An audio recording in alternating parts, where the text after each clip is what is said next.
This landed at a ranch at Corona, New Mexico. The rancher turned it over to the Air Force. Rancher W.W. Brazell was the man who discovered the saucer. What I thought was a star began coming in my direction at a very rapid rate of speed. The unidentified object, which some sources thought might be a blimp, moved slowly down the Pacific coast from Santa Monica and disappeared south of Long Beach. I saw a UFO, and it went down the river, turned right at the United Nations, turned left, and then down the river.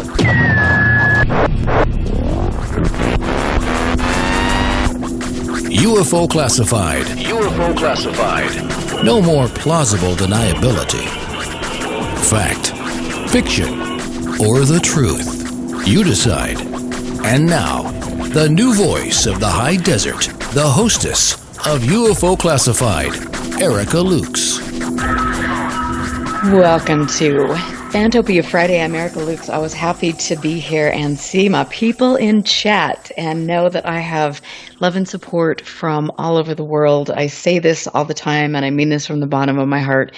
You are the reason that I'm here, and you give me strength and courage, and we're all doing this together. So this show is about you as much as it is me or my guests. Thank you for your support. It has been an interesting week in UFO news for multiple reasons. There was a pretty amazing 9-page letter that went out about John Burroughs leaving the field of ufology for lots of the same frustrations that we feel. You can find that online. I can post that as well. We are all at a really interesting point in time where we see not a lot of ethics, not a lot of truthful behavior in ufology, and I know that those who listen to my show are really wanting to get to the bottom of that and to honor people like Dr. Mack, like Dr. James McDonald, Ray Fowler, people that have contributed a great deal to this subject in attempts to have it taken seriously.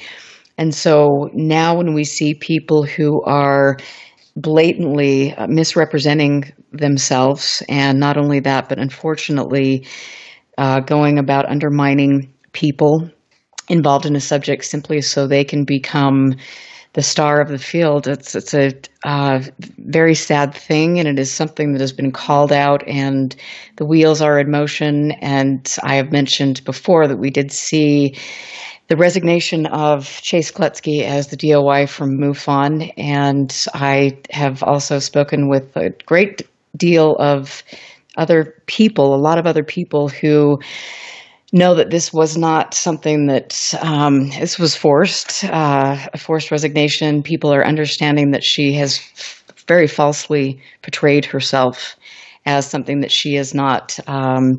And I want to go over this really quickly before I get to Fletcher Gray, who is my guest tonight. We're going to have a great conversation on a Facebook post that was put out there in public in response to Ben and Tony, who are the UFO guys, to their post about Chase's false claims with regard to her bio and things like that. Chase responded, "Oh my God, okay, the whole 5 minutes I have today, let me address the lobby status." When she applied to be a lobbyist, she was in Georgia, and she had no idea she was going to be in D.C., but she is not registered in D.C., and unfortunately, she is portrayed as being a registered lobbyist in D.C. Her lobbyist status in Georgia is inactive, and so what is the clarification there? I think that's something that we need to ask, and maybe she needs to answer that with regards to her bio and the exaggerations and claims that she was working to train elite forces with Homeland Security and that she had a biomechanical engineering accreditation. What does that mean? I don't know. I'm assuming that means that she's a personal trainer. I am a master Pilates instructor. I was the first one in Utah. I have completed 1,000 hours of training, but I don't call myself a biomechanical engineer. So where is that coming from? And show us the certifications. That's all you have to do. Show us the certifications. But that is not forthcoming, and we're seeing a lot of backtracking. With regard to her fluffy bio, she is saying that Richard Dolan was responsible for that and helped me. But her whole thing, because of her illustrious made-up career, has grown to a ridiculous word count, and it was such a chore for her to trim, I'm sure.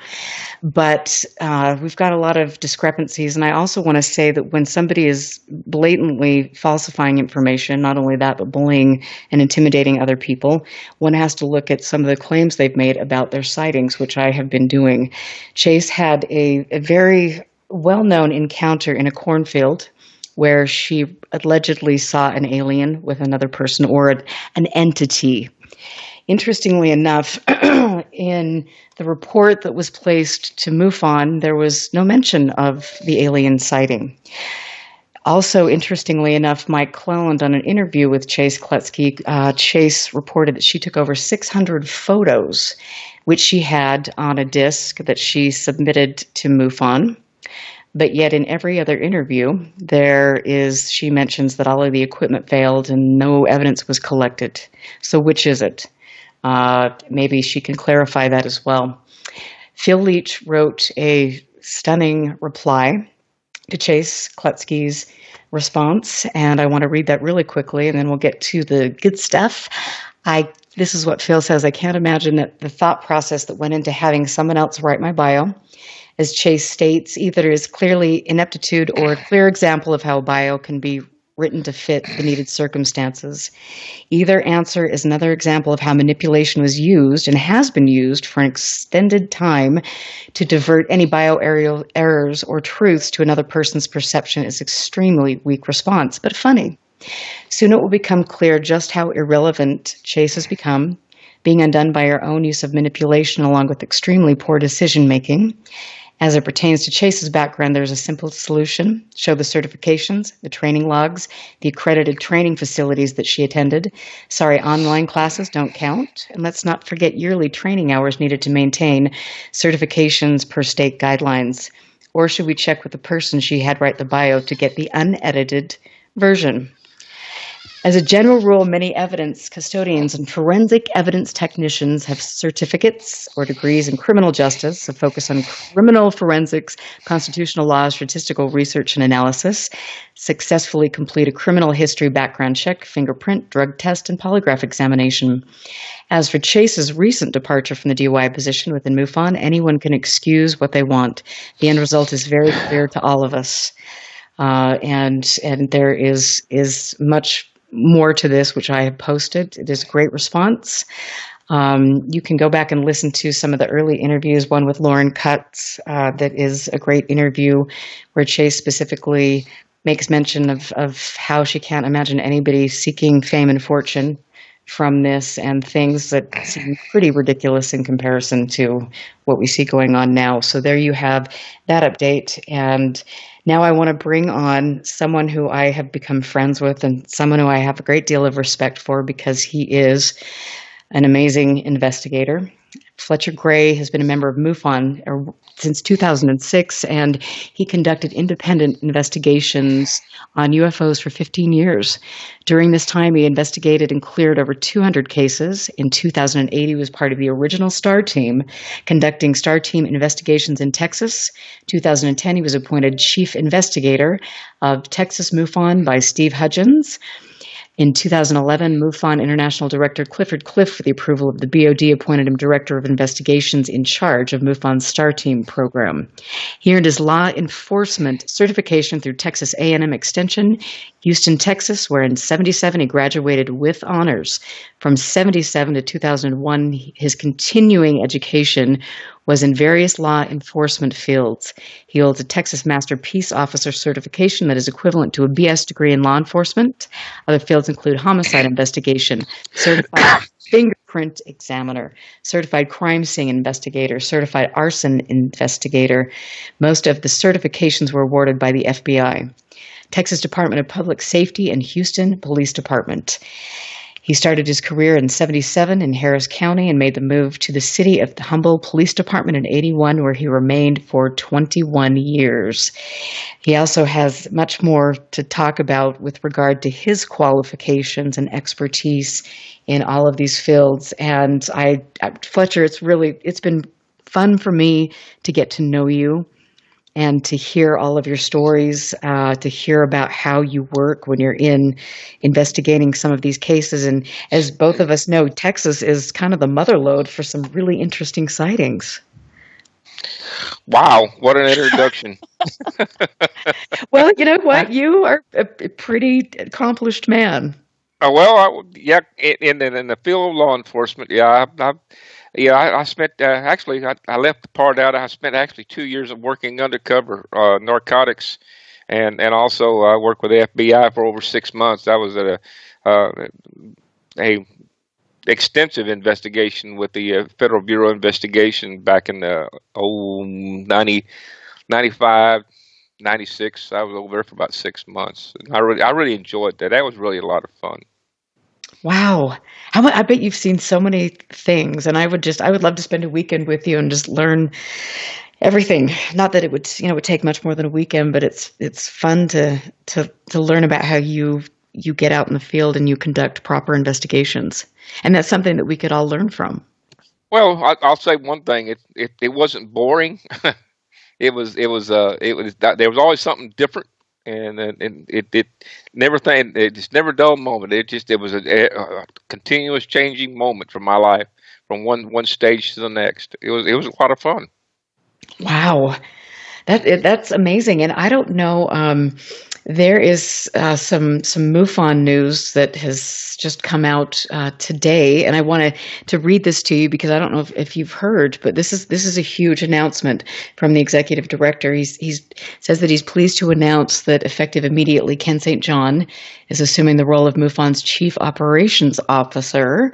In his new role as COO, Ken will have overall supervisory responsibility for all corporate operations, including senior staff, functional directors, selected corporate alliances, and other operations necessary to ensure that they are always focused on achieving MUFON's missions and operational objectives. So what do you make of that new news? That's something. Yeah, I haven't seen that. It sounds like to me that Jan is making some really heavy decisions in the direction of where MUFON is supposed to be going. So I'd have to do some research on that and look into that.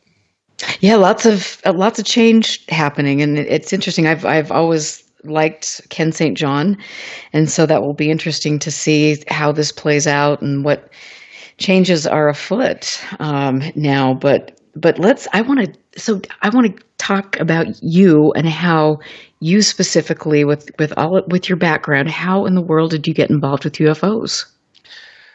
Well, actually, I was after I retired out of law enforcement. I was sitting around the house and I was bored, and I've always had a fascination for it. And even in my younger years, when when I was about 16 or 17 years old, I can't say I really had an encounter, but I saw some strange objects in the sky. I've always believed in it. I mean, even back in the late '60s, it was, it was not as predominant as it is today. In other words, it didn't make the news as much as it did today, but it was always a whisper. In the news media, it was always there. But I got interested in it later on in the years when Eric Von Donigan, when he wrote his book Chariot of the Gods. I picked the book up and read it. It somewhat fascinated me, but it didn't really kind of crank my chain. But and until I got into law enforcement and started getting into really good research and evidence, that's when I started getting into ufology, but by not so much as debunking information, but putting factual information and putting good evidence together to be able to come up with a proper conclusion. One other person I really respect in the field is J.L. Hynek.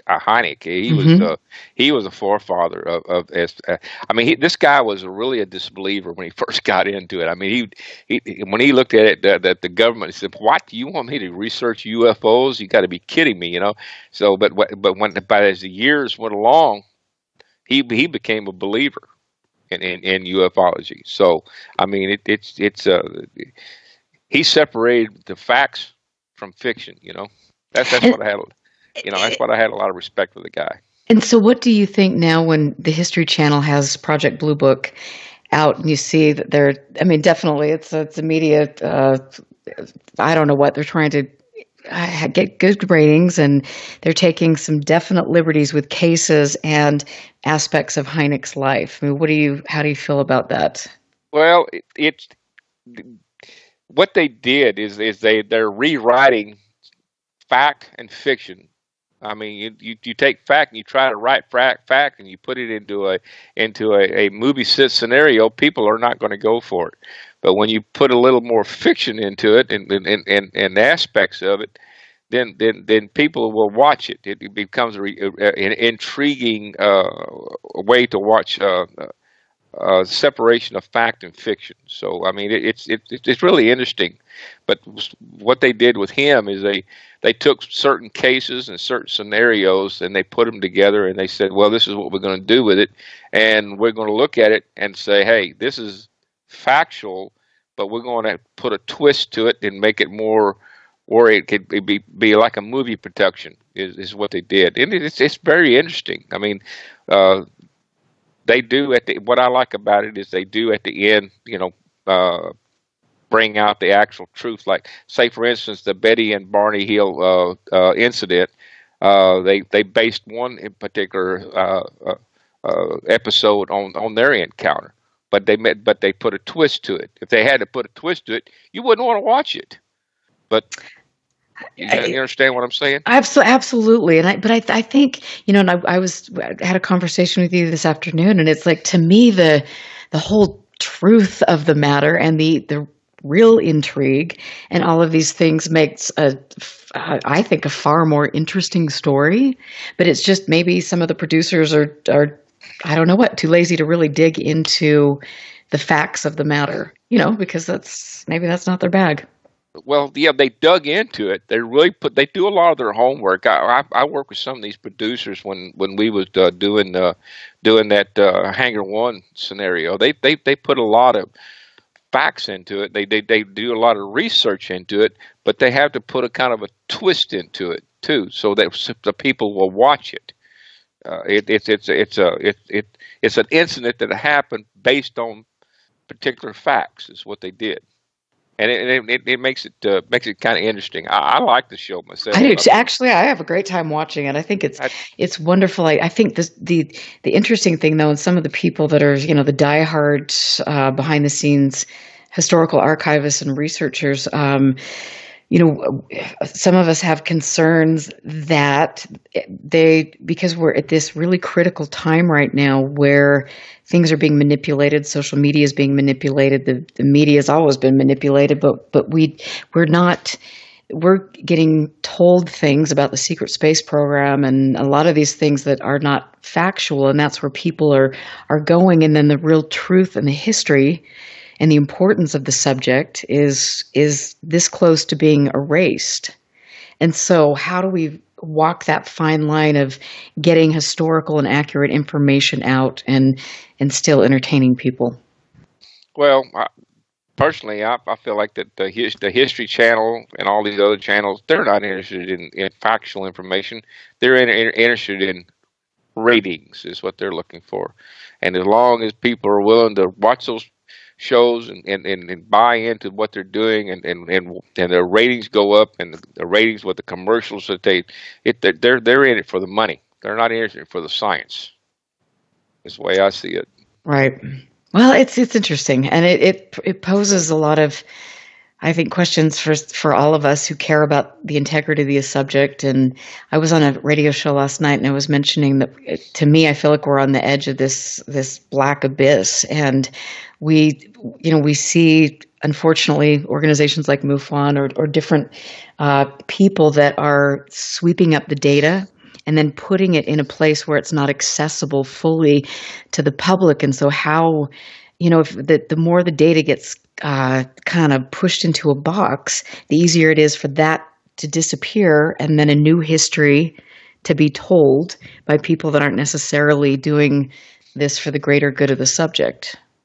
Well, you also have to keep in mind too the investigator behind him, who's putting the information in. Is it factual, or is he tainting the information?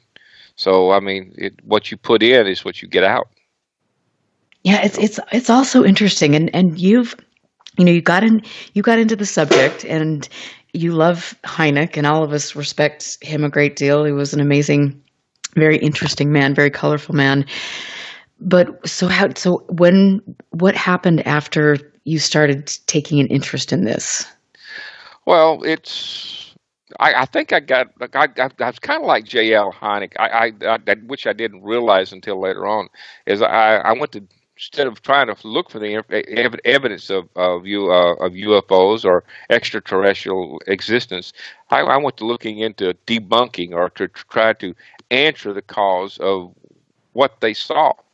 In other words, I did a case several years ago where a lady was taking pictures of her grandchildren playing in a lake, and she took this picture, and she filed this report, and you look at it, and it interestingly enough, it looked just like a flying saucer with a big old red spot on the side of it, and of course I took it and I blew it up, and I kept looking at it and I examined it, and then all of a sudden something clicked. I looked at it and I said, I know what that is. That's a Katie. Well, Katie is a converted T6 trainer that they use in the Confederate Air Force. They used them to shoot World War II films with. It's green. It has a big sunspot on the side of it. Japanese. Of course, the Japanese Zeros don't exist anymore. There's only 3, 4 that actually exist anymore, because we demilitarized everything that they had.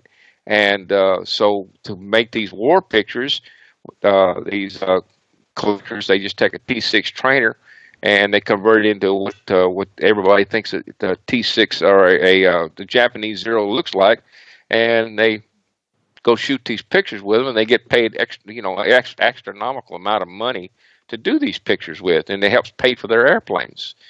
And of course, they do air shows with them. And sure enough, I traced the aircraft back to the actual hangar where it came out, and said, "Yeah, we were going up to Amarillo. We were shooting. We're doing a show up in there in Amarillo, and then we flew around, and it came out of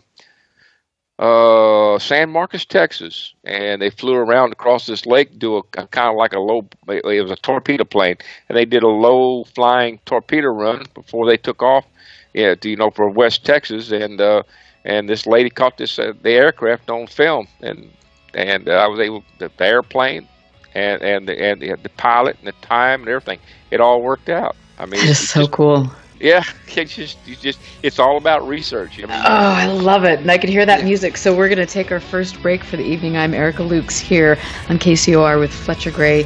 We will be right back. Stand by. This is UFO Classified with Erica Lukes. Erica Lukes.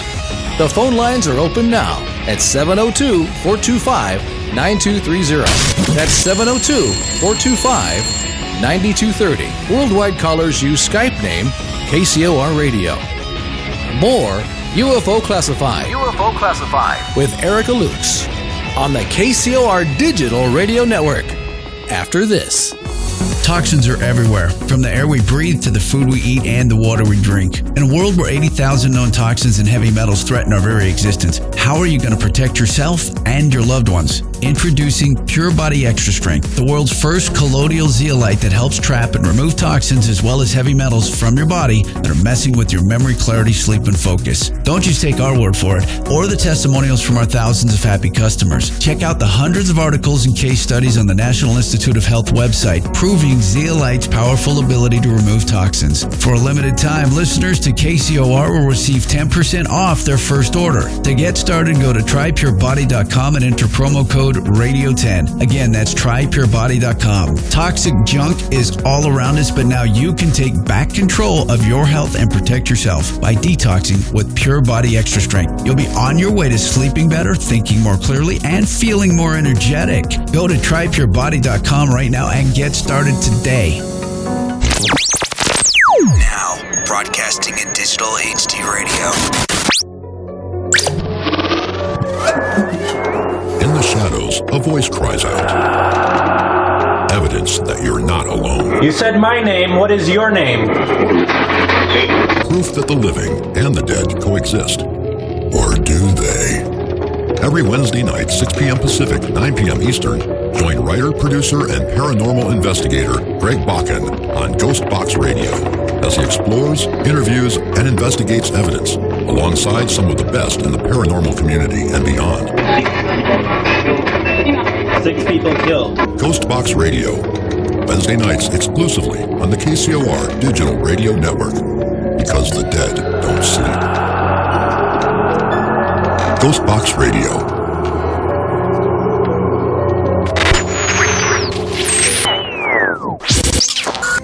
We interrupt to bring you this.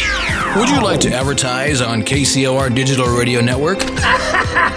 This is what I'm talking about. At a fraction of the cost of traditional radio advertising, why not? Tell them the good news. Whether you need to promote your next book, product, or service, we can customize a package for just about any budget. Finally, there is hope for the hopeless. Why limit yourself to a tiny local market when KCOR can brand you to the world? Here's all you do. Visit KCORradio.com or contact our sales department by email at saleskcorradio.com. We want it now!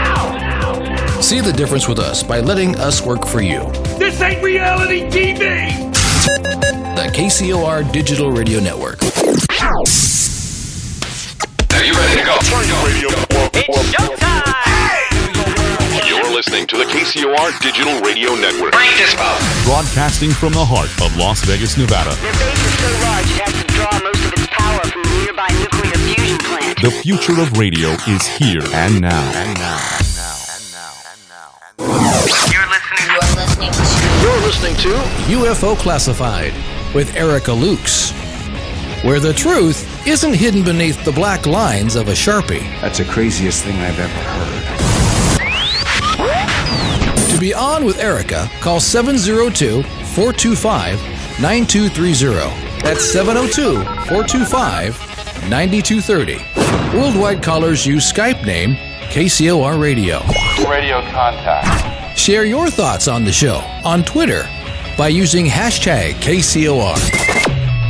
Or head over to the live chats at KCORradio.com. The audience goes nuts! And now, your host of UFO Classified. Are you ready? Erica Lukes. Erica Lukes. Welcome back to UFO Classified. I want to give a big shout out to my friends in chat, and specifically Northern UFOs, who does so much to help promote the show and support the show. He is my right-hand man when it comes to UFO Classified, and I really appreciate all of his love and support. And I also want to say, Scott Brown, you freaking rock. You are an amazing investigator, and he's got a great Facebook group in the field where they really look critically at claims and try to educate the public on things. I respect that a lot. And right now, Scott is doing some digging into a person that we're all digging into, namely her name is Chat Hannah, who appeared out of nowhere and is not giving up any personal information and is obviously using a fake name. So just keep your eyes out. Like I mentioned before, we need to be very cognizant about some of the stuff and the people that have been inserted into social media with regard to steering the pot and also just causing a lot of collecting data and, like I said, stirring the pot, which is dangerous and it's not in our benefit. So on that note, I'm joined with Fletcher Gray, who was involved with MUFON. In fact, when I was state director, Fletcher, you were still there, and I'm pretty sure I met you at a symposium. Yeah, probably. You know, I met so many people. Depends on which the symposium you were at. I mean, I did several of them for past 5 years. So I did one in Las Vegas, Nevada. I did one in Maryland. Were you at Cherry Hill? I was at Cherry Hill. Okay, yep, and that's where I met you. Yeah. Okay. Then yeah. Clearly, I wasn't very memorable, but that's okay. I'll get over it. Oh, hey, I tell you what, I met so many people at Cherry Hill, and I was out of my environment. I mean, it seemed like in the eastern United States, they do everything backwards up there, and I was lost for 3 days going up there. So, yeah. That was fun, though. I mean, Oh yeah, I enjoyed it immensely. Yeah. Well, that's where I met, Ben Moss and Tony Angiola, who are right now in Texas, speaking at Noe Torres's conference down there. And I love Noe. I spoke at Edinburgh a couple years ago. And so they're down there with Nick Redfern, and I keep getting pictures from all of them. It looks like they're having a grand time. But I've met some amazing people with being involved in MUFON, and people that I will always support, whether they're in the organization or out of the organization. And that's been the one good point about being involved, meeting people like you. Yeah, I had a great time. Yeah, those symposiums was, with the meetings. Of course, when you go to those things, you have to go to the board meetings and lay out a plan for for the next 12 months of what you plan on doing, and what the direction that MUFON is going in. Then you have the symposium itself, and then you have the training sessions that you're putting on, and all the people that they coming in and out. Of course, I had several guest speakers at during the training sessions. We put on these training sessions during these symposiums, but yes, I did. I had a lot of fun with that. It was great. I met a lot of interesting people. Well, and I want to talk about some of the trainings that you put on, because this is, I think it sounds really cool. I wish I could have taken one of the trainings. And since you have such an extensive background, it must have been wonderful. But tell us about your experiences and where you trained and what you offered. Well, in Texas, we when I was a chief investigator in Texas, Steve Hutchins and I, we worked real well together. We put on a training situation, and what we did is we were actually, I think Chase Kletzky at that time was the director, or she was involved with MUFON on the top end at that time, and we had a training scenario up around Stephenville, and what we did is we actually downloaded a falsified report. I mean, we went out.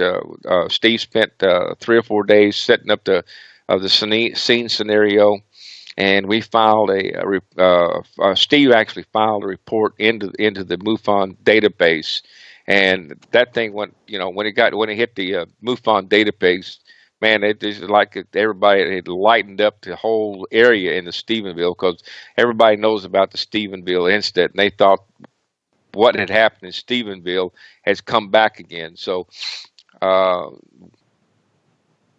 we put all of these the evidence together. Everybody worked the case. It turned out to be a really good training scenario. It was a lot of fun doing that.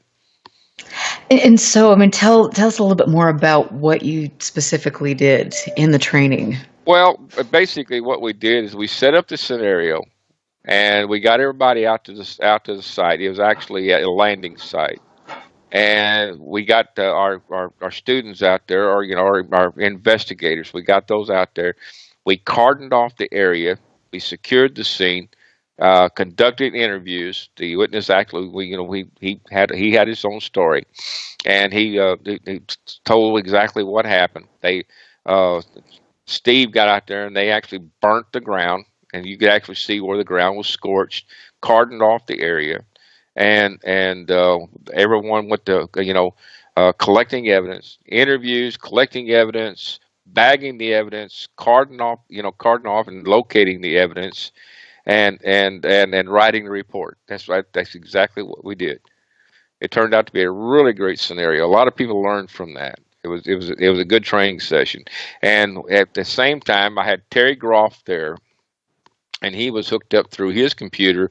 And if I remember, I know Chase Kletzky, she was not there, but what we did is we Skyped Chase Kletzky in on the training scenario while we were doing it. So I mean, I mean, she was not directly involved, but she was still there, watching and listening and learning and watching, seeing what we're doing and how we went about doing what we did. Did she have, I mean, I would assume that since she's so specialized in this, that she might have had a lot to offer. Actually, no. She just sat back and watched. Didn't have anything to offer for it. I mean, she just,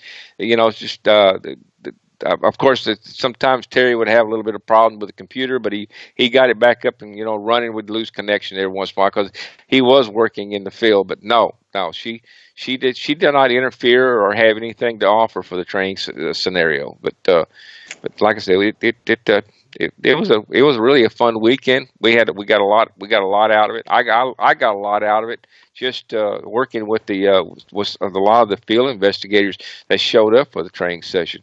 And one thing I did learn, some of our MUFON integrity had broke down because someone had actually reported our incident to some experiencers that was in the Stephenville area and told them about the sighting. Of course, you can go up on MUFON and read the report, but you can't get the case information or who reported it. But next thing I know, our witnesses is actually being contacted by these people in the Stephenville area. So we had a breach of security. And that right there taught us something too. That was another thing that Steve and I was able to recognize about what was taking place as far as our integrity of the system. And we put a Band-Aid on that, and we kind of run down, and it never happened again because they finally figured out that we were watching for it, looking for it, and it didn't happen again. So, and you have no idea where how that information got out, or better yet, do you know who the people were that went down there? Yeah, I know who did it, but I'd rather not say. Okay. Okay. Yeah, it just, I mean, it's just, it's all over with, done, and we would, I'd rather not go down that road. Okay. But I tell you what, they learned from it. I mean, They didn't do it again. I'll tell you that.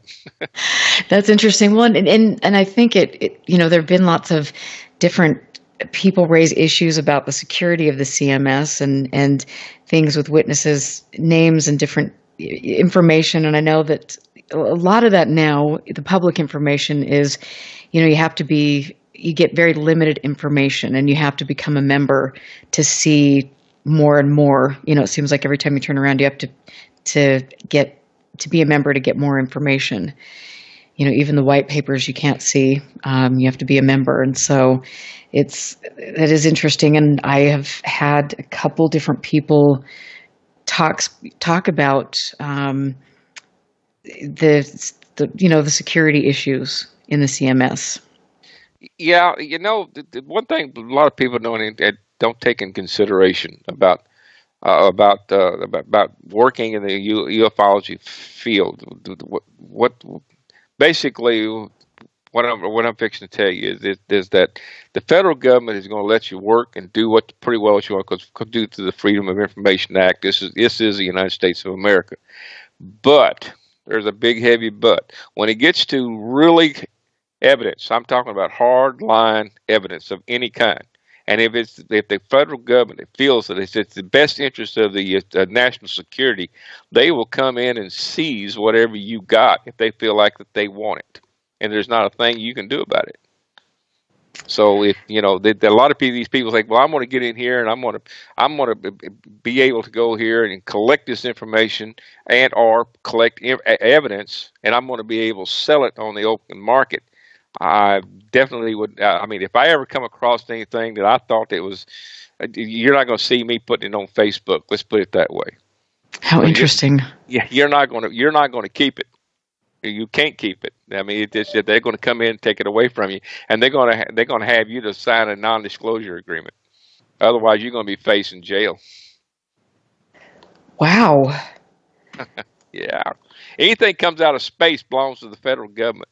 If it's on our, in our United States of America territory, it belongs to us.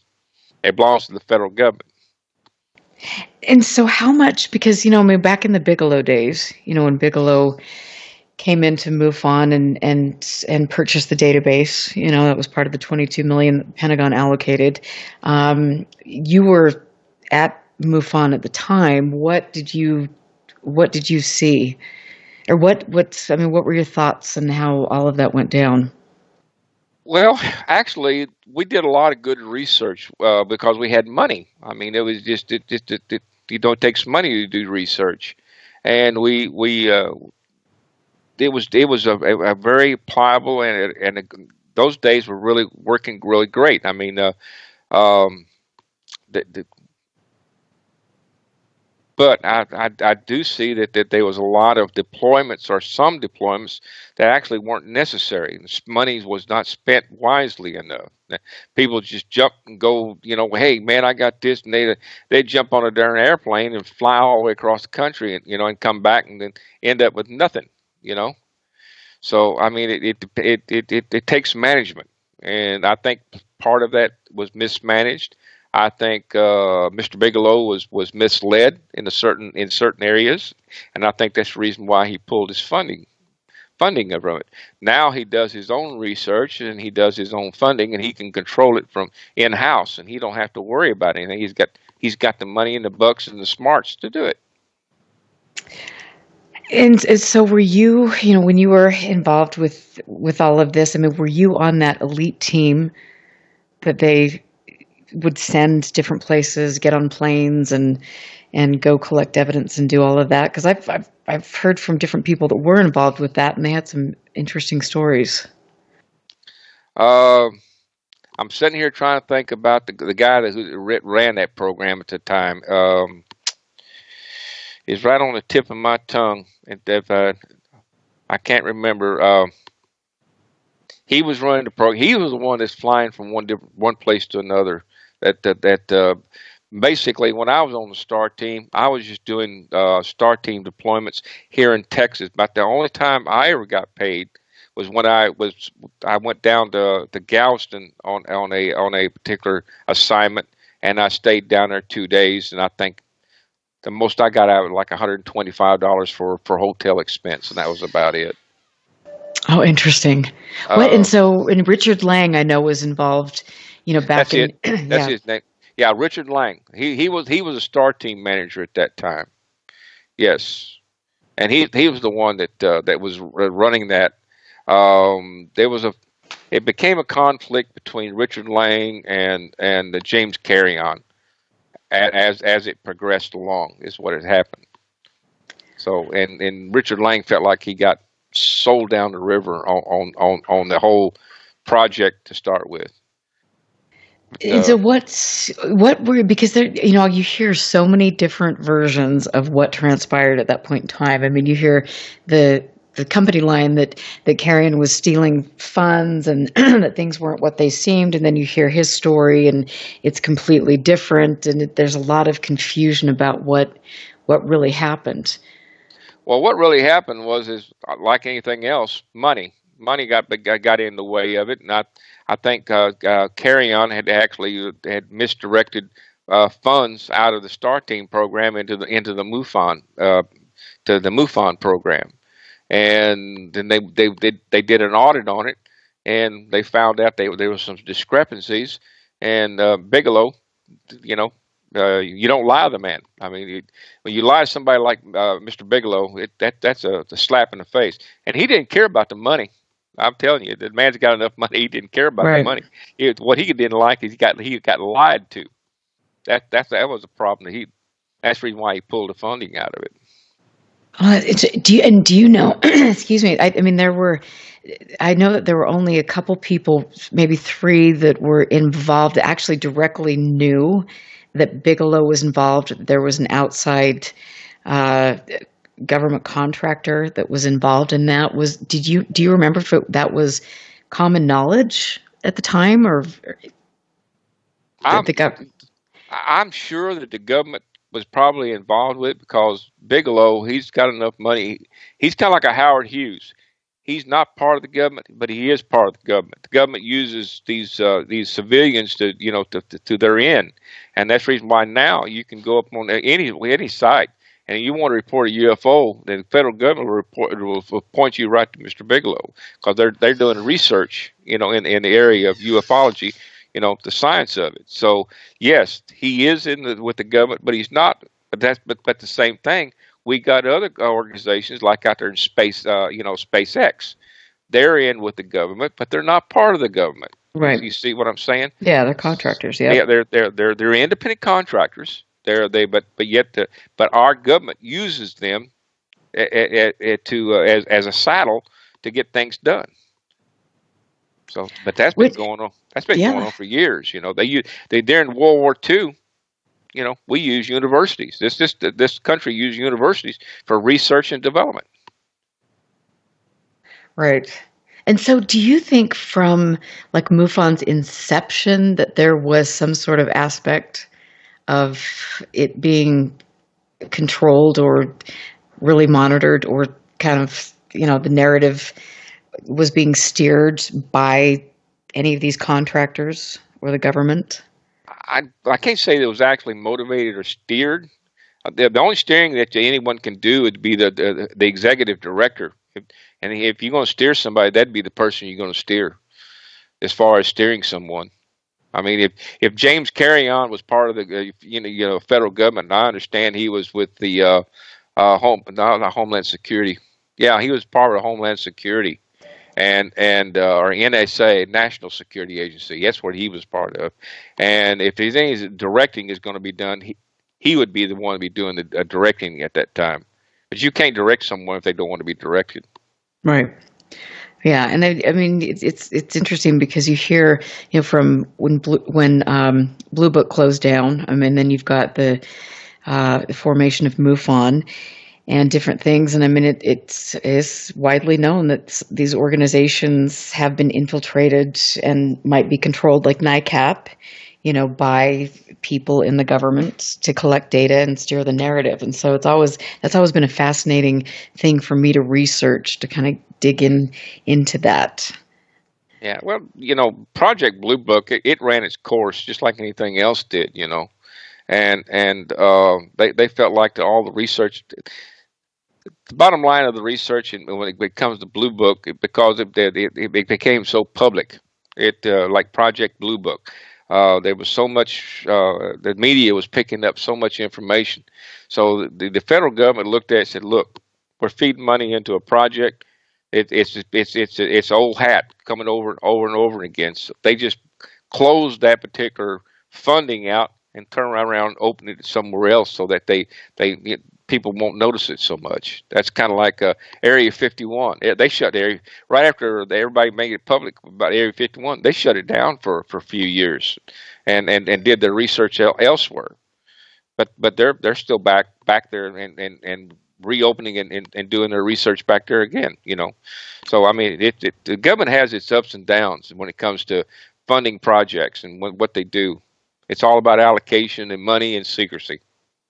Well, it is, and I mean, it's interesting just to see how some of these characters do infiltrate communities or organizations, and obviously there's in an organization that's as big as MUFON, it's really difficult to keep a handle on this, but I don't know. I find it fascinating. I've had Gordon Lohr on my show, who was one of my friends, and he was in NICAP in the 60s and was there when ACUF took it over and different things. And it's been really fascinating to hear his stories about different people in the government, in the CIA, that got in there, and visits from the CIA to collect information from the NICAP data and things. And I wonder if above and beyond the Bigelow thing, if there haven't been different branches of the government that haven't reached out to MUFON, or maybe paid MUFON headquarters a visit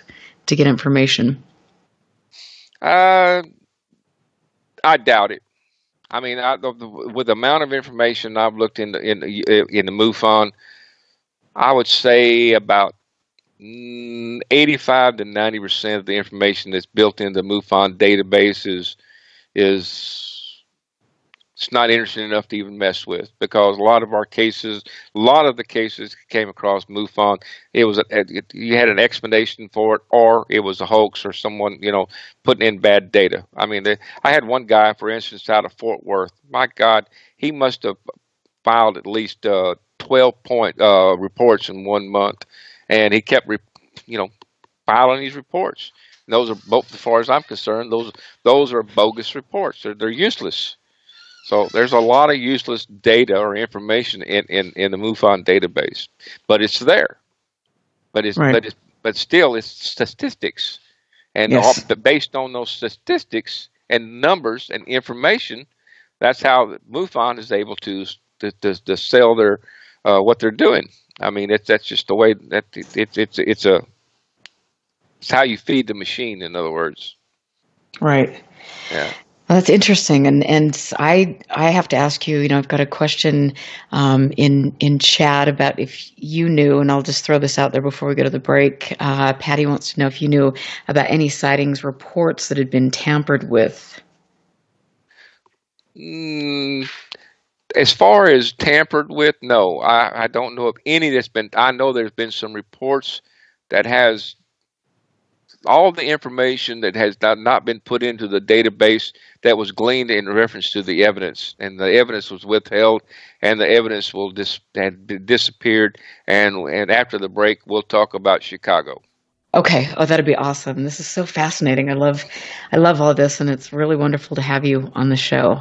We're going to take a break here now. This is our first big break, so go grab a margarita, get some popcorn, chill out for a minute. I'm Erica Lukes, happy to be here again. Thank you for all of my support. I love you guys, and it's my favorite thing to do on Friday night. I can't imagine any other place where I would rather be. So stick around. We will be right back. Listen very carefully. This is Houston. Say again, please. Houston, we've had a problem. This is UFO Classified, live every Friday night, 4 p.m. Pacific, 7 p.m. Eastern, exclusively on the KCOR Digital Radio Network. The truth is out there, just waiting to be discovered. And now, if you will, accompany me on a journey to the future. For more information on the host of UFO Classified, Erica Lukes, upcoming guests, as well as links to the past shows, visit her website at UFOclassified.com. UFO Classified. UFO Classified. This is KCOR Las Vegas, home of the Digital Radio Network, broadcasting from a shack just south of Area 51. Wait, that doesn't exist. This is the KCOR Digital Radio Network. Now for the news.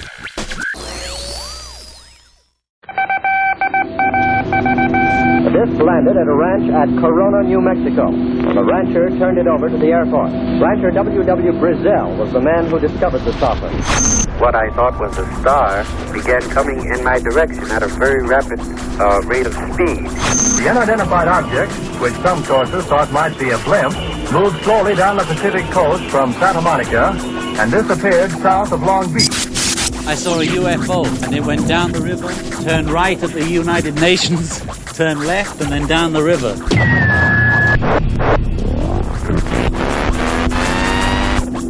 UFO Classified. UFO Classified. No more plausible deniability. Fact, fiction, or the truth. You decide. And now, the new voice of the high desert, the hostess of UFO Classified, Erica Lukes. Welcome back and happy Fantopia Friday. I am happy to be on KCOR, and I want to just say this because I've said this every week since I started on this station, which was 3 years ago. I love Tina Marie. I love the professionalism and the quality that she brings to my show and the network, and my hat is off to her. I know how hard she works and how much stress that is to have a network, but she rocks, and I love all of you for supporting everything. I want to thank everybody that's in chat tonight. Of course, we've got Amy Collins. Phil is in chat. chat.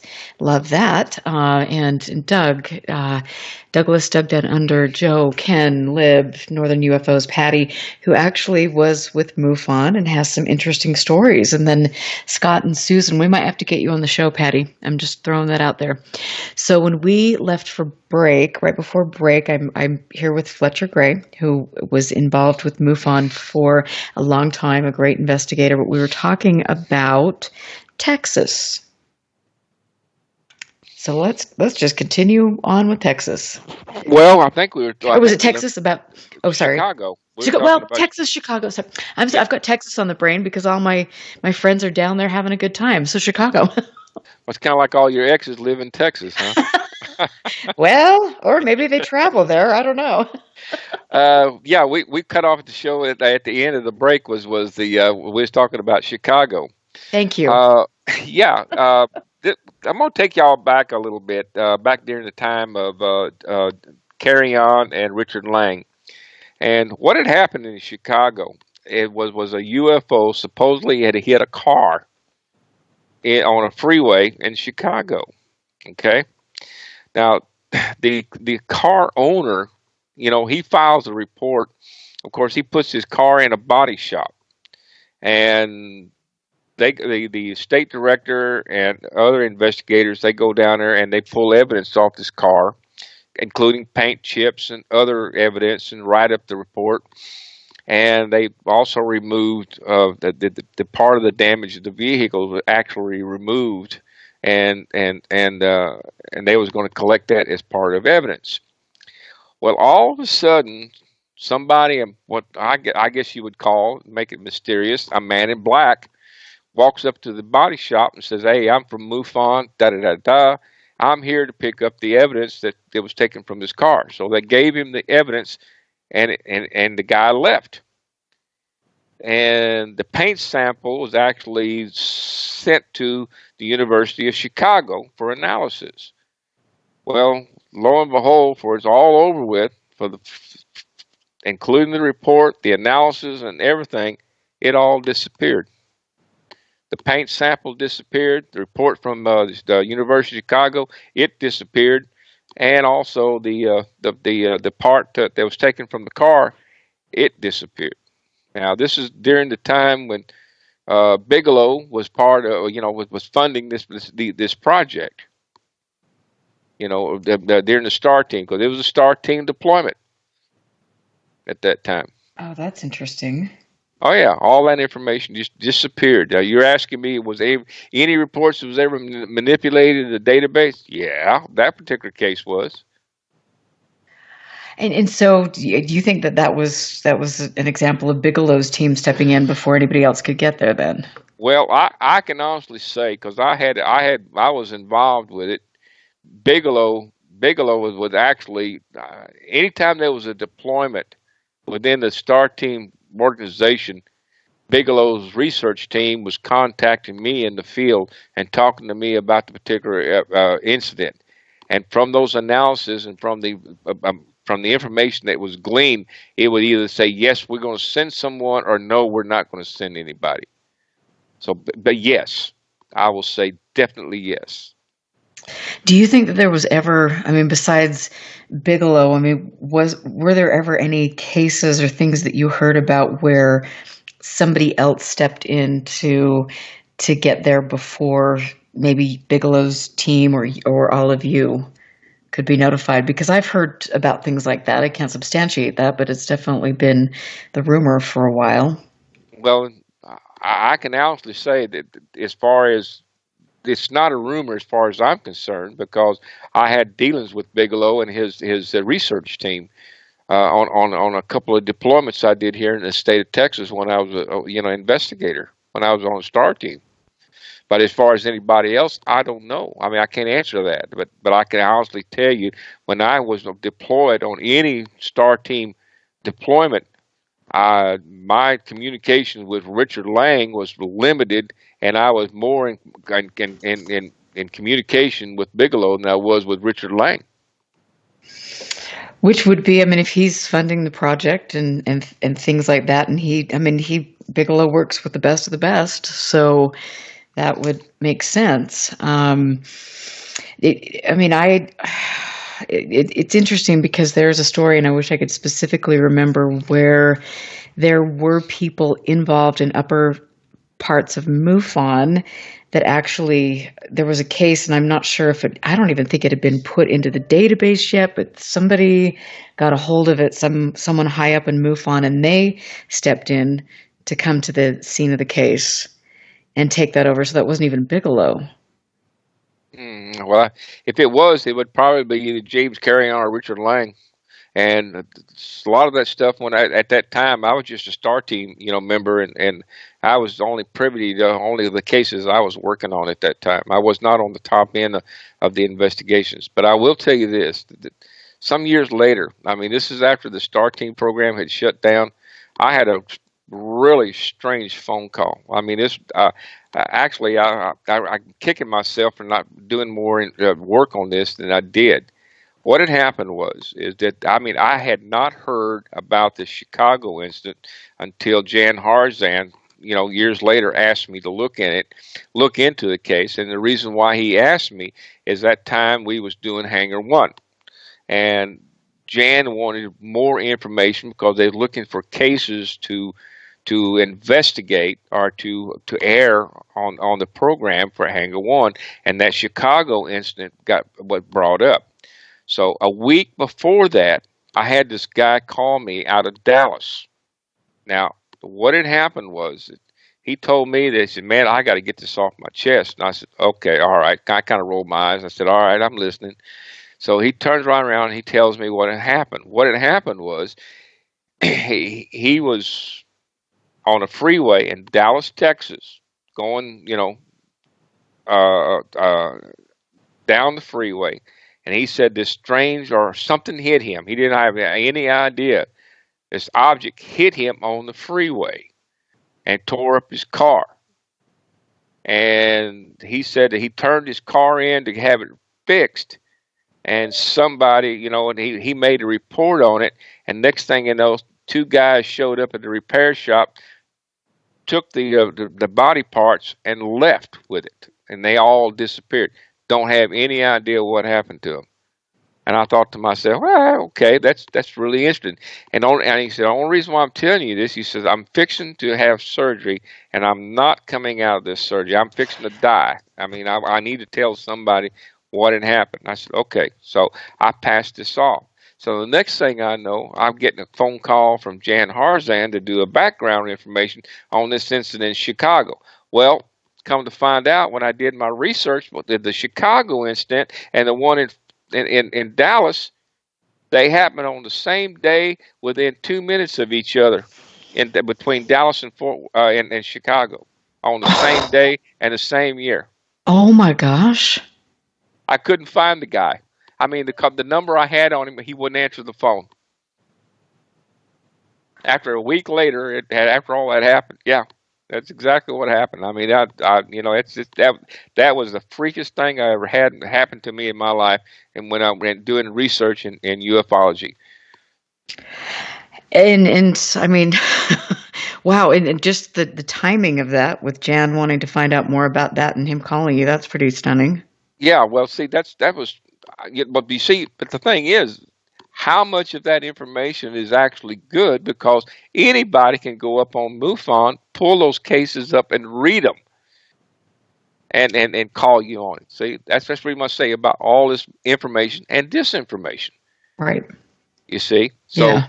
But it kind of sent the chills up my back and trying to figure out what the heck's going on.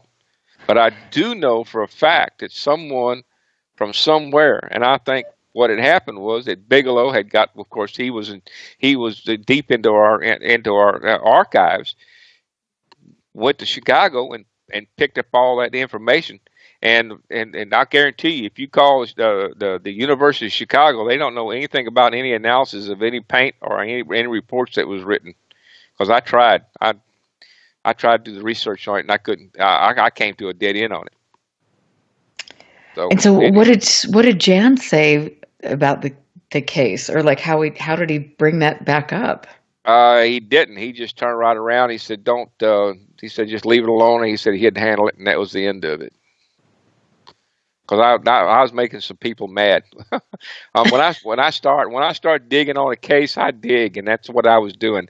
I was really digging hard, and it just basically it just went away. Is what had happened. Matter of fact, I don't even know if the case ever got aired on Hanger One or not, because Jan said I'll take it from here. But I was upsetting some people. Well, and that's interesting. When I was state director and I was getting in there to look at cases, because I want to learn, and I'm thinking as state director I should be able to have access to things, and I didn't realize there were these different layers of access to the CMS, and that my feeling is there definitely is a separate server for some of the big cases, but I was shocked when I found the Chris Bledsoe case, and knowing that Richard Lang, he was involved in that. Several other people, knowing that there was a 6-month research study done with trace evidence, with phone calls. They were talking to Chris several times a week, and were out there and had a lot of video interviews with his family and things. And when I got in to look at the case in the CMS, there were literally like maybe 2 paragraphs. And so I sent a message to Norm, who was the first investigator on the case, and I said, "Hey, this was a big case. Can you tell me what's going on with that?" And Norm got in there and looked at it and just said, "Everything that I put in there isn't there."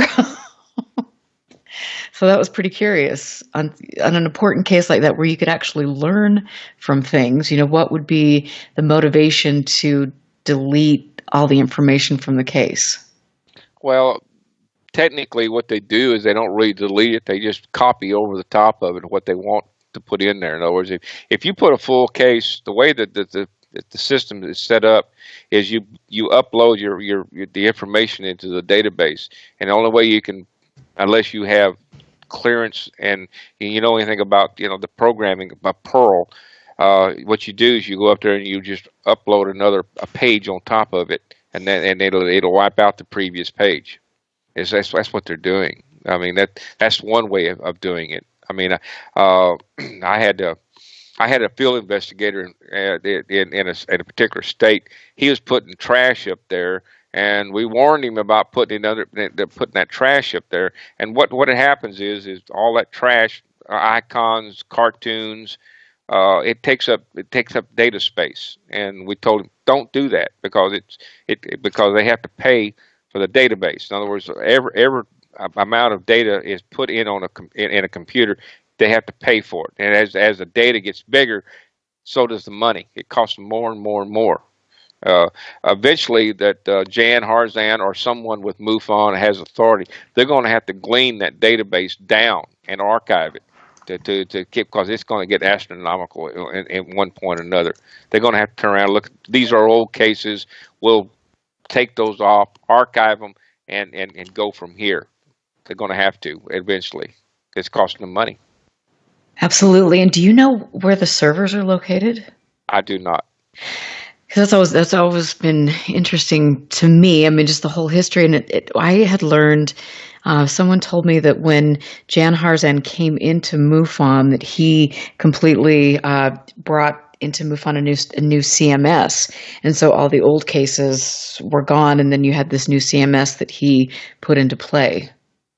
Well, they were able to import the old cases into the new CMS database. That much I do know. The format was not quite the same, but they was able to bring a lot of them over into the new CMS. Interesting. Yeah.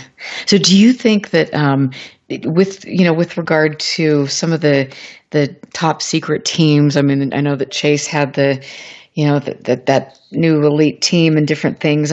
Do you think that there were, and obviously people, state directors and field investigators couldn't get access to those cases. Do you think that there's a separate server, or how do they put those, where do they put those cases? Since I've been out of MUFON, I'm no longer there. I don't know what they're doing with them.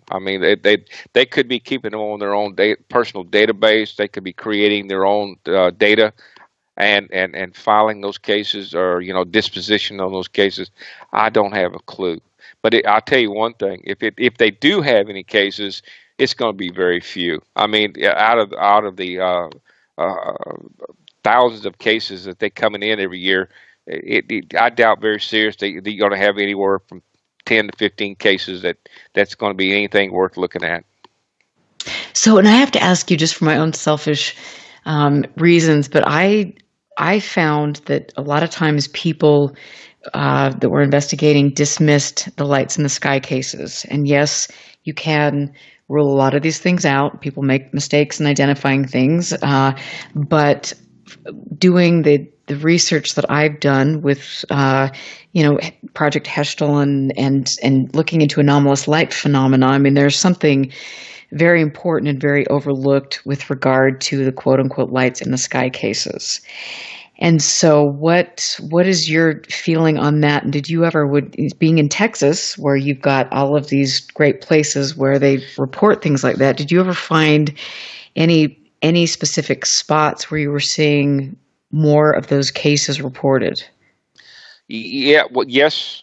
We had them all over Texas. I mean, you see the lights in the sky. A lot of people don't realize what they're looking at, more especially when it comes to what an iridium flare is. A lot of people don't know what those things are. I mean, I had one guy, he reported it twice in 2 years, and they didn't realize what it is. And through the research I did, given the location where he was and the time it was, what iridium flare is, it comes from an iridium satellite. And when the sun is in one particular spot, giving it the time, and it has to be the particular location, that location. And where you're sitting, you can see the flare come off the side of the satellite and the gleaming of the sun. In other words, it's a reflection of the sun beaming back down on Earth. I mean, you might be 10 miles down the road, you wouldn't see it. But he's right in that one particular spot, he will be able to see it. So they're very rare, but yet if you're in the right place, right time, you can see them. And they're spectacular. I've seen that. Yeah, they're really kind of neat. And like the International Space Station, when it goes over, a lot of people, wow, that's a UFO. I've seen that thing so close you could actually see the solar panels on that thing. Wow. It's so big. Yeah, and it's like 200 and something miles up in space, So it's all about education. It's all about people understanding what's. I mean, when you look around around our planet. I mean, when I was growing up in the early '60s, we didn't have nothing in space. Today we got hundreds of thousands of satellites and tanks and debris that's floating around this planet. I don't know how they can get out in space without running into something. It's so crowded up there. But we got a lot of stuff coming down too. See, so I mean, it's a really crowded place at this time. So a lot of people don't know this too about satellites. Satellites has a nuclear reactor in it. Did you know that? No. Oh yeah, sure. They have a small nuclear reactor. Some of them do, and that satellite watching program that you can go to where you can watch stuff come down. Reason why they have that is because our government watches not only our stuff, China, Russia, Pakistan. They watch these satellites. And the reason why is because they don't want one of these satellites to hit the ground, and that way some foreign country can't come in and take that satellite and use that nuclear payload to make a dirty bomb with. Right. So if it falls in the ocean, they don't worry about it. But if it falls out in the middle of a desert somewhere, they're going to send a retrieval team out there for it. Interesting. Yeah. So yeah, we got a lot of stuff floating around space that's hazardous and dangerous, and they monitor that stuff. That's comforting. Oh yeah. Well, that's there again goes back to national security. Right. Absolutely. I mean, do you in Texas though? You've got places like Marfa, which I would love to come visit. James Bunnell. I don't know if you know him or have ever spoken with him, but he has done some really great workout in Marfa, and he's a critical thinker. Yeah. And well, what did he come up with, Marfa? I'm kind of curious to know. You know what? I mean, at the end of the day, from my recollection, I mean, he really didn't know what to think about it. I mean, of course, you've got people saying they were car headlights, and, you know, it is A, B, C, and D, mundane, but he wrote a couple books on that, and he actually did a really great DVD where he specifically talks about the instrumentation that he used and the way he conducted the study. And that is one of the best educational things I've ever seen on this. It's really cool. I'll post a link to that. But I know the jury's out on Marfa, but I mean, you do have other places, the Big Thicket. Do you know anything about that? I spent a night or two at Marfa, but are we talking about the skunk ape? Is that what we're talking about? No, but no, not the skunk ape. But we could talk about that. But I mean, there are the same types of these lights that are seen. Oh, the Big Thicket. Yeah. Yeah. Well, I haven't seen so much about lights in the Big Thicket. Of course, I live pretty close to the Big Thicket up out here in East Texas. So, yeah, it's of course, you know, you got deer hunters. They do a little night hunting, you know. Yeah. But there, I did run across one particular interesting story. A good friend of mine, him and his wife, was on his way home over here in over here in the east side of Houston, and they saw a red orb, you know, floating around, and it was like the size of a basketball. And when they got too close to it, it just rose up and just shot off into the sky. Wow. Yeah, it's just. Oh, that's interesting. And I want to talk more about that because Texas is such a fascinating place. I'm Erica Lukes here with Fletcher Gray. Stick around. We are getting ready to go to our last break, and we'll catch you on the other side. Stand by. This is UFO Classified with Erica Lukes. Erica Lukes. The phone lines are open now at 702-425-9230. That's 702-425-9230. Worldwide callers use Skype name KCOR Radio. More UFO Classified. UFO Classified. With Erica Lukes on the KCOR Digital Radio Network. After this. Vegas, baby! Vegas' #1 source for talk and new music. How cool is that? 1 million miles till midnight. A story of timelines, artificial worlds, simulated races, and the galactic imprint, and the destiny of a blue world called Earth. 1 million miles till midnight, written by Solaris Blue Raven, is a journey through the mind's eye which allows the reader to surf a wave of technological and multidimensional intellect, revealing a bridge between conscious design and the truth. A multidimensional bleed-through awakens the world of artificial intelligence to set sail into the frontiers of a vast multiverse, morphing planets and terraforming ascended worlds beyond the linear programs of a fated race. 1 million miles till midnight will awaken, inspire, prepare, and enlighten one to the many multidimensional states of consciousness and worlds we reside in.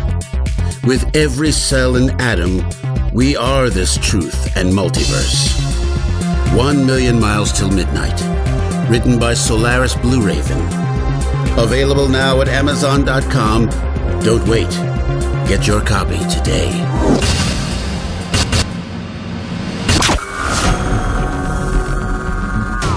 There is a world outside that which we live in. A realm where fact and fiction collide. The Paradigm Matrix. The Paradigm Matrix. Hosted by Willie Miranda. Every Friday night at 6 p.m. Pacific, 9 p.m. Eastern. The Matrix is everywhere. It is all around us. Even now, in this very room.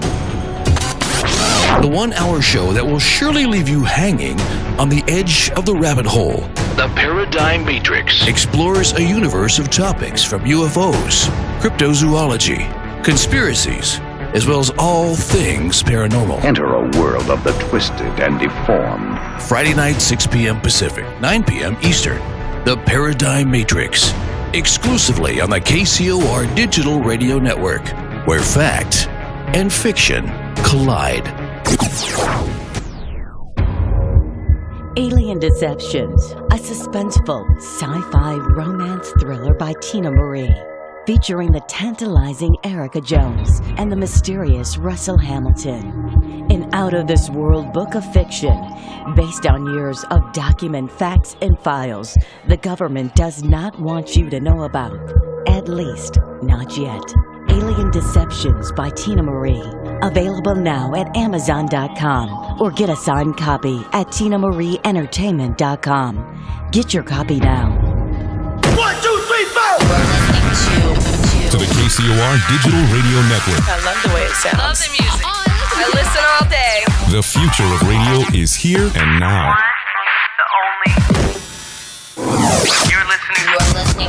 You're listening to UFO Classified with Erica Lukes, where the truth isn't hidden beneath the black lines of a Sharpie. That's the craziest thing I've ever heard. To be on with Erica, call 702-425-9230. That's 702-425-9230. Worldwide callers use Skype name KCOR Radio. Radio contact. Share your thoughts on the show on Twitter by using hashtag KCOR.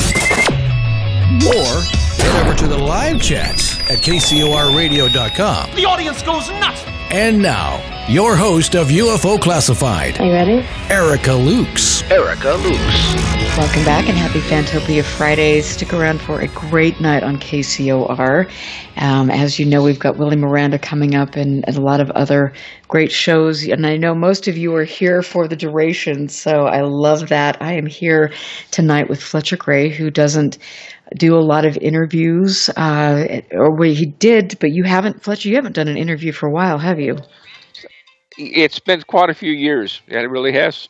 It's been a while. Well, and then that's great. I know that I've been doing a lot of research, and you were very commonplace in the media in Texas. You did a lot of things, and you got out there with sightings and different cases to the media, and that's cool to see that somebody would do that, because I know when we try to get things out there to the media, sometimes you've got the reporter that's rolling their eyes or playing the X-Files theme music, but you presented yourself beautifully. Yeah, well, I appreciate that. But every once in a while I get Channel 13. They still call me. I still got some friends down there. And Channel 2, they call me every once in a while and want to know what's going on, and then they want to do a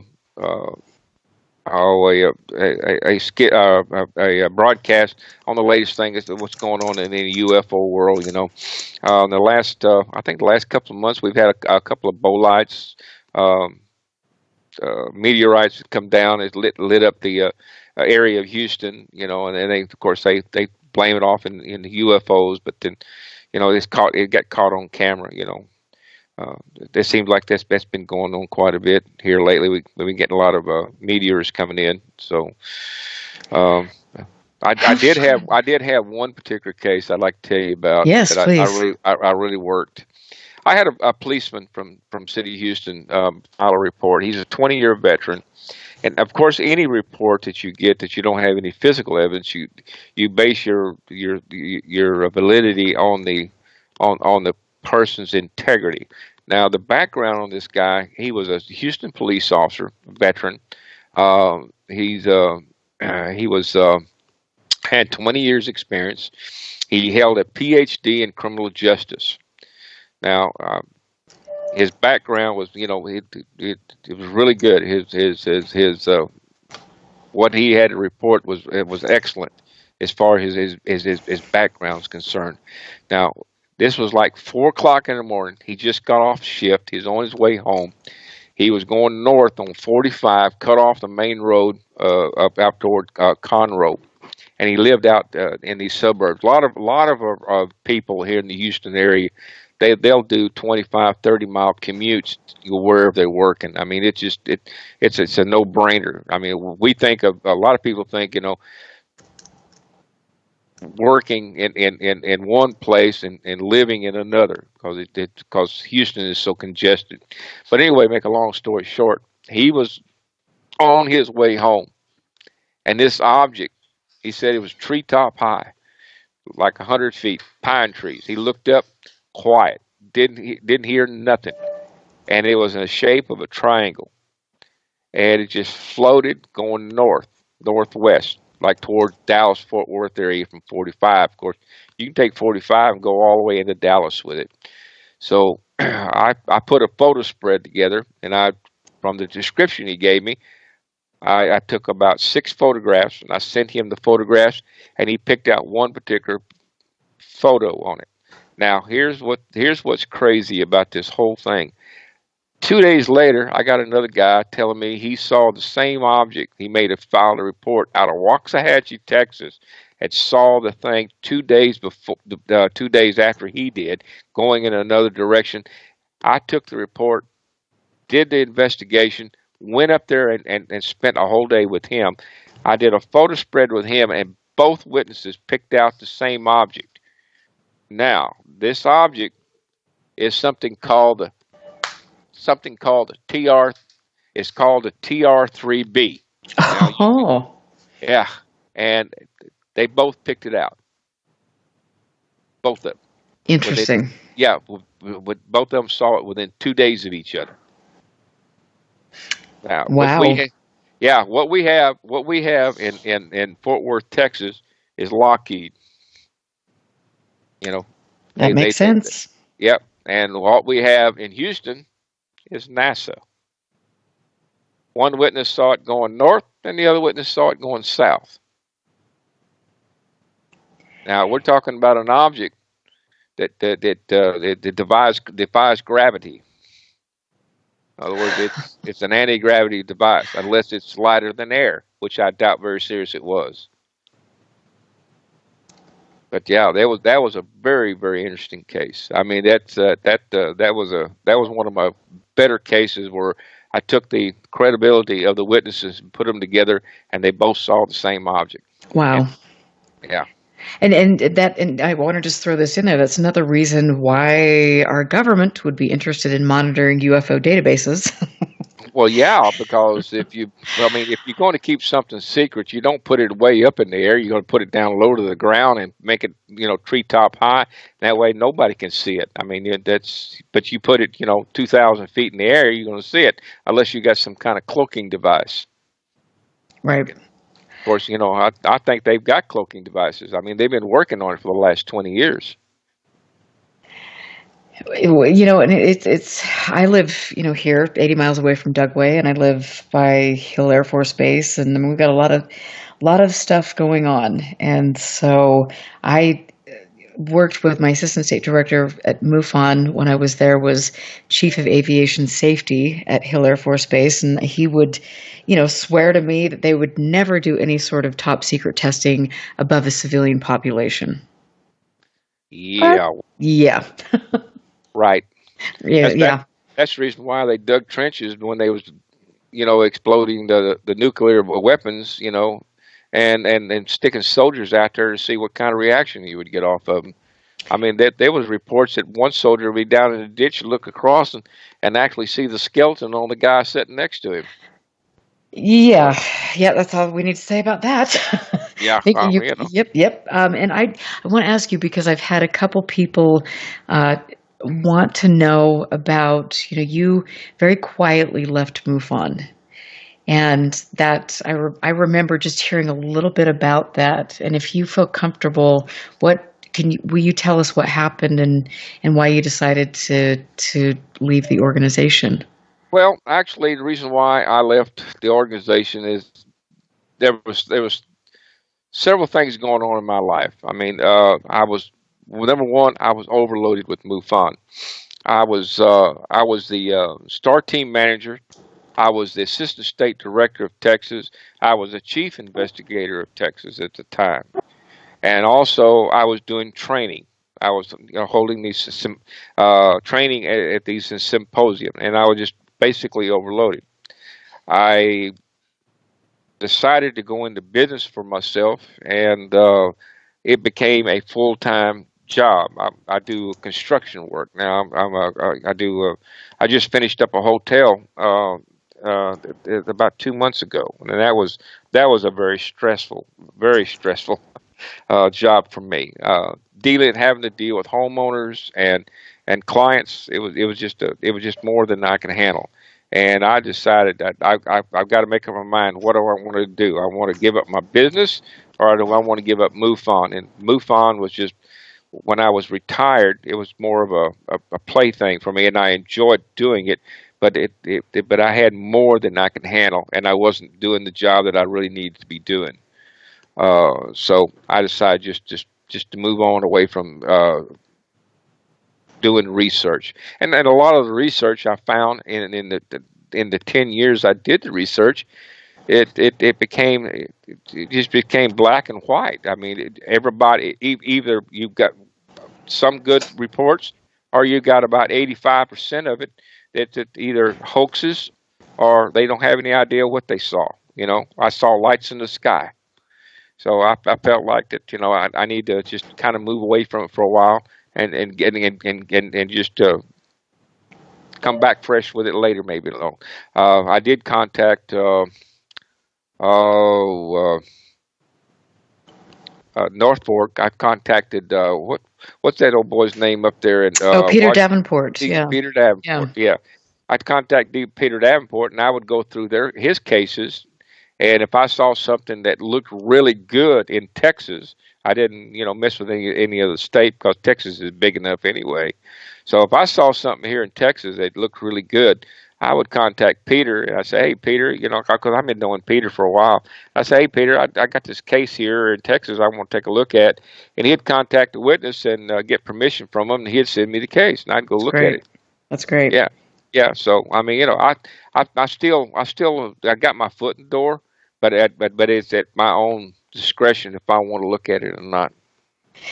And, I mean, for me, even though I didn't have the time in MUFON like you, I felt that I could be I'm much more streamlined, and I don't have a lot of the political nonsense that I felt I was dealing with when I was involved in the organization. Because when you have an organization that is that big, there are lots of personalities and lots of other things that go on other than just investigating cases, which is what I want to do, or just do my own research. And I think sometimes people feel like MUFON is the end all be all. And if you're not with MUFON, that you're not a relevant person in the field, or you can't do research. And I just simply don't think that's true. Well, that's correct. I agree with you 100%. I mean, there's still some good people out there. I mean, just like J.L. Hynek, he didn't need MUFON or anybody else to do his own independent research. Now, he did have some assistance in his research, but he formulated his own ideas. So I mean, it's just anybody can sit down and do their own research. They don't need MUFON to do it with. I'll say that. I mean, I can get on this computer and I can do research in Washington State if I want to. It just don't. All you got to do is just get on the internet, and you'll find it. Well, and that was one of the things there was a mass daytime sighting case that I worked on when I was state director, that the news called me and said, hey, we've got hundreds of people in the Salt Lake Valley that are reporting things on social media. And I got in there and I contacted all the people on social media, and I started digging around, and then I did, FOIA requests. It was a really incredible case that I still have a lot of questions about. It took place in Utah and in Colorado. And that was an interesting case to me, because the higher ups at MUFON, without investigating things and understanding that there was no transponder data, there are all these blah, blah, blah, they wrote it off to be Google loon balloons. And I'm like, what in the it was so shocking. But I mean, that was one of those things that I found, and I got in there and I dug and I talked to different witnesses and have a lot of information on that case. And that did not come to me from MUFON. And that's been one of the best cases I've ever investigated. So I think it's definitely, I don't know if maybe MUFON is more to people like some sort of social organization in a comfort zone? What do you think the overall purpose is of the organization, and where do you feel that they could make changes that would be better? Well, I think they really need to streamline their education of it and start putting more money into their education.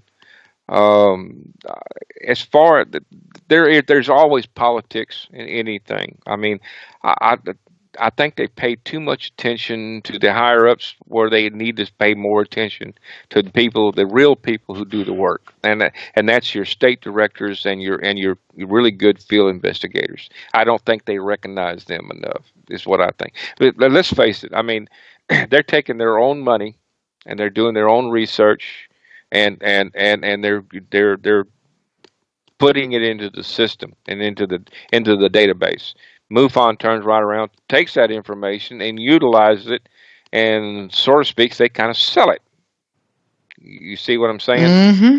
So basically, they need to do two things. They need to take that information and research the information, and not just stop with what the field investigator had actually gleaned, but actually take a further step further and take all this information and research it all together. I mean, UFOs don't recognize state lines or boundaries. You know, they don't know where Oklahoma begins and Texas starts.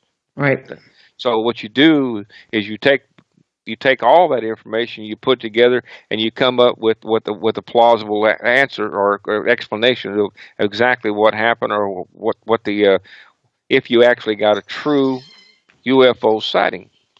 So that's where it needs to go. They need to take that information and do further information on and glean that and put it together.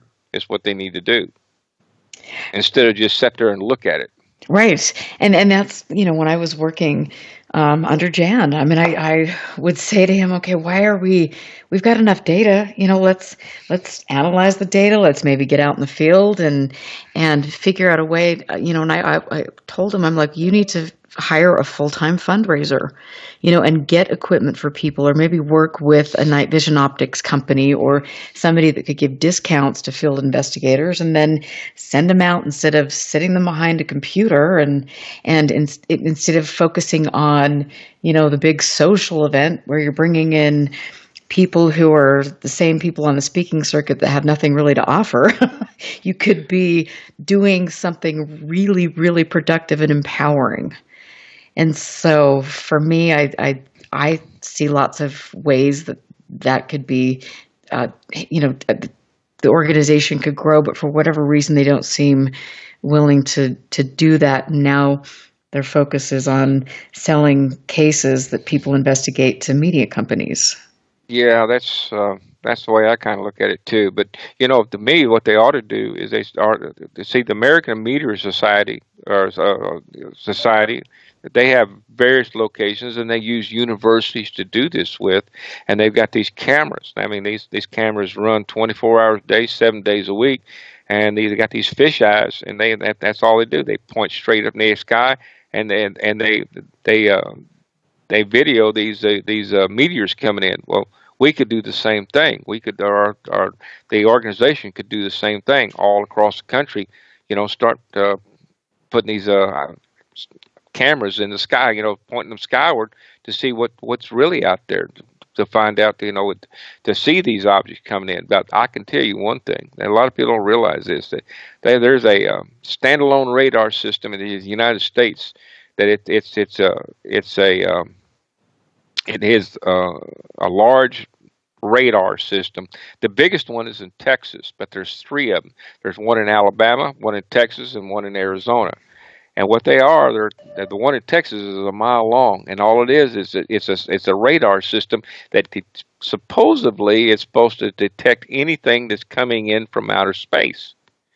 Now, my question is, if they can see meteors coming in, why can't they see UFOs or any other objects coming in toward this planet? Right. Yeah. So I mean, it's run. It used to be run by the Department of the United States Navy, but I think the Air Force is taking it over now. But they do have 3 of them. And isn't that interesting? And that is so cool. And it's interesting. And that's, thank you for mentioning that, because there's so many other places that we can look to get information. Well, yes, but see, I believe Peter Davenport had went to MUFON, and he's wanting to set up this radar system to look for UFOs coming in. But you have to keep in one thing in mind. This radar system is only good because it's pointing straight out. In other words, as the Earth turns, it only points straight out. You only catch it as it's coming in, as the Earth is rotating. It's not a type of radar system that you point, you can track it with. So right, and he's wanted to do that for a long time, and I think his project it requires a lot of money.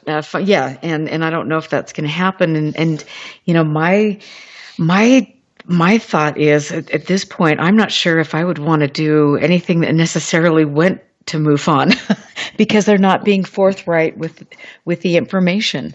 This is an organization whose whole premise is to educate humanity, but yet they're getting more and more restrictive on the amount of information that you can see. And that, to me, that is alarming. Well, I mean, they're a nonprofit organization. I mean, they're a 501c3 organization. So, I mean, they have certain rules and guidelines they have to, abide by. One of them is they have to promote education. They have to do that, and that's part of their requirements to do that. But it doesn't say how much education. And then as far as the information, they give out. They don't have to give out any more information than we saw it, we see it, but they don't have to give out. They can keep whatever they glean. If they ever think that they can ever sell evidence or dispose of evidence or for put it on the open market for sale and use it to glean, make money off that, they're not going to be able to. They'll lose that. I'll guarantee you they will. And then if they ever get the evidence, they'll have to file again. They'll have to sign a non-disclosure on it and keep quiet about it. Guarantee you. Absolutely. Well, and it's interesting. I think, for me, because I know you feel the same way. We have a genuine love and interest of this, and we want things to be done with integrity and for the greater good of mankind, to educate humanity. And it's how does that happen? How do we make this better? And to me, I think right now, like I mentioned at the beginning of the show, we're kind of in that really pivotal time when all the important information is being pushed down a dark hole, and then we're being fed with all of this crap from social media and the secret space program, which MUFON is promoting now, and different things. And so we have to be really careful. But what do you think? What your parting thoughts on how you think that we can make this a better field? Honesty, integrity, and research. That's my full philosophy on it. I mean, it just and being open about what's going on. But here again, if you get into the situation, and I'm going to repeat this, if you get into a situation where it's biological or evidence collection, I would definitely contact the federal authorities, because they'll want to shut it down, and that's in the benefit of the health and welfare and is your welfare as well, right? Because you could get a hold of something that it'll kill you. I mean, it just if you get a hold of something that's a biological entity, you have no idea what you're dealing with, and if you don't have the proper equipment to collect it, you can only endanger yourself, but you can endanger other people as well. Absolutely, and that's really critical. I mean, when you're tromping into some of these places and you're not fully prepared and things like that, and we don't know what we're dealing with, and we're not, we pretend. Yeah, I mean, there's so many issues, and I think that's important. We do need to reach out to the right people who can deal with this. And we need to understand that we're not, even though we claim or we think that we are capable of handling things like this, and if we were ever in that situation, we might need to reach out to the right people for the safety of all of us. And I think that's great. And I have to say, I've loved learning from you, and I appreciate you being so candid about things and coming on a show. It's always important for me to have people like you on, because you have made a lot of contributions to the field. And people wondered when you weren't involved with MUFON anymore where you went, and it's good to know that you are still out there and you're still looking at cases, and you have a personal life, and you're happy, and I love it. So thank you. Well, thank you for having me. Absolutely. I am Erica Lukes, here to just say thank you for supporting the show and caring about getting good information out there. I know we have a lot of things we have to weed through, and my big point that I want to stress is please don't believe everything people throw out there. You have to do your background research, and especially with credentials. We look at Fletcher Gray, who's a great example of a person that has a lot of credentials and has had a very great career in law enforcement and all of these things. So do your research. Thank you for listening and supporting the show. I will catch you next week, and trust me, next week's going to be a good show. Stick around for Willie Miranda. Have a good night. Listen very carefully. This is Houston. Say again, please. Houston, we've had a problem. This is UFO Classified, live every Friday night, 4 p.m. Pacific, 7 p.m. Eastern, exclusively on the KCOR Digital Radio Network. The truth is out there, just waiting to be discovered. And now, if you will, accompany me on a journey to the future. For more information on the host of UFO Classified, Erica Lukes, upcoming guests, as well as links to the past shows, visit her website at ufoclassified.com. UFO Classified. UFO Classified. This is KCOR Las Vegas, home of the Digital Radio Network, broadcasting from a